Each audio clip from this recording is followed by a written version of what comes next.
महामृत्युंजय जाप के मरीजों पर होने वाले असर की जांच कर रहे हैं। जिन लोगों पर यह रिसर्च किया जा रहा है वो सभी ब्रेन इंजरी यानी मस्तिष्क की चोट के मरीज हैं। ये स्टडी 40 लोगों पर इस समय की जा रही है।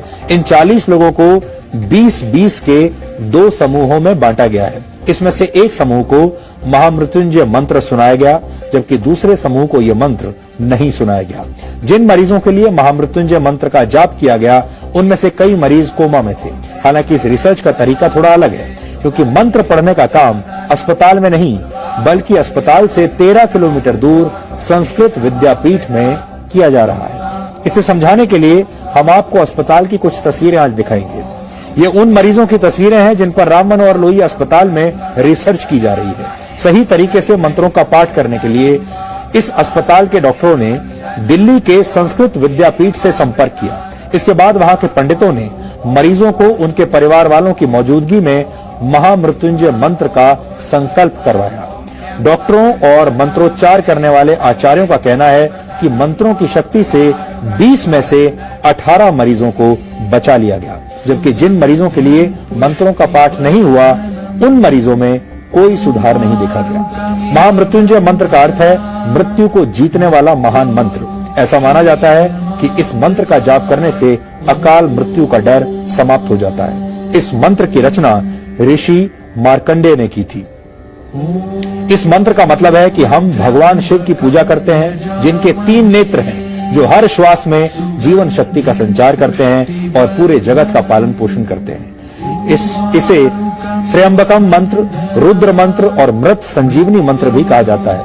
ऋग्वेद के 7वें अध्याय, यजुर्वेद के 3रे अध्याय और अथर्ववेद के 14वें छंद में इस मंत्र के बारे में बताया गया है। ऋषियों ने महामृत्युंजय मंत्र को वेदों का हृदय भी कहा है। कुछ समय पहले एम्स ने भी गायत्री मंत्र के वैज्ञानिक महत्व को मरीजों के एमआरआई टेस्ट में हुए बदलावों से साबित किया था, लेकिन इन दोनों रिसर्च में काफी फर्क है।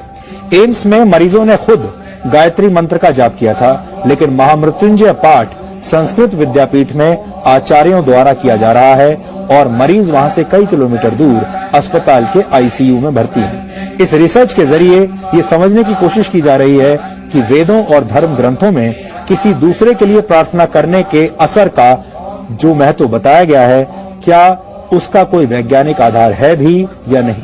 भारत सरकार की सबसे बड़ी मेडिकल रिसर्च संस्था Indian council for medical research ने इस स्टडी को फंड किया है। ये स्टडी 3 वर्ष के लिए की जा रही है, जिसमें से 1.5 साल का समय पूरा हो चुका है।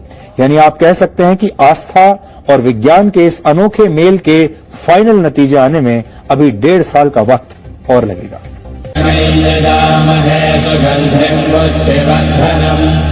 स्वर विज्ञान के हिसाब से माना जाता है कि महामृत्युंजय मंत्र के अक्षरों का स्वर के साथ उच्चारण किया जाए तो शरीर में वाइब्रेशन होता है। ये वाइब्रेशन दिमाग की नसों को सक्रिय करने में मदद करता है। हालांकि यहाँ ध्यान देने वाली बात यह है कि इस प्रयोग में मरीज खुद मंत्र नहीं पढ़ रहा है, बल्कि उसके लिए पंडित एक तरह से अनुष्ठान कर रहे हैं। यानी इस रिसर्च का आधार पूरी तरह से आस्था के विज्ञान पर टिका है। दुनिया भर में ये अपनी तरह की पहली रिसर्च कही जा सकती है। इसीलिए इस रिसर्च के तरीकों को लेकर जितने सवाल हैं, उतना ही इंतजार रिसर्च के फाइनल नतीजों का किया जा रहा है।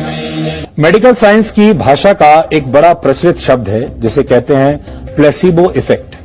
यानी अगर आप ये मान लें कि कोई दवा आपकी किसी बीमारी को ठीक कर सकती है, तो कई बार वो दवा सच में आपके काम आ जाती है और वो काम कर जाती है, जबकि असल में आपको दवा नहीं सिर्फ मीठी गोलियां खिलाई जा रही होती है।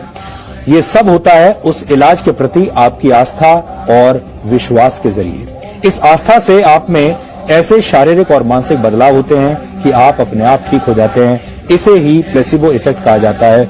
विज्ञान जिसे प्लेसिबो कहता है, उसे आप आस्था या विश्वास कह सकते हैं। कई बार आपने देखा होगा जब बहुत सारे लोग ऐसे होते हैं जिन्हें ये लगता है कि वो बहुत बीमार हैं, उनके अंदर बहुत बड़ी कोई बड़ी बीमारी आ गई है, वो डॉक्टर के पास जाते हैं। डॉक्टर जानते हैं कि उन्हें कोई ऐसी बीमारी नहीं है और डॉक्टर उन्हें या तो कोई विटामिन की गोली दे देते हैं या कोई मीठी गोली खाने के लिए दे देते हैं, ये कहकर कि इससे आप ठीक हो जाएंगे, और मरीज को गोली खाने के बाद सच में ऐसा लगने लगता है कि वो ठीक हो गया है। आपने अक्सर ये भी देखा होगा कि डॉक्टर बीमार मरीज के घर वालों को ये सलाह देते हैं कि आप प्रार्थना कीजिए, मरीज के अच्छे स्वास्थ्य के लिए दुआएं कीजिए। दुआओं में असर होता है, ये आपका विश्वास हो सकता है, लेकिन अगर इस शोध के नतीजे सकारात्मक हुए तो हम ये भी कह सकेंगे कि दुआओं में सिर्फ असर ही नहीं, विज्ञान भी होता है। हालांकि ये विवाद बहुत पुराना है। साइंस, विज्ञान और धर्म के बीच ये जो टकराव है ये हमेशा से रहा है, आगे भी रहेगा, और इसीलिए इस टकराव को कम करने के लिए इस तरह की जो स्टडीज हैं वो होती रही है, आगे भी होती रहेंगी, और हम उनके बारे में आपको ऐसे ही बताते रहेंगे।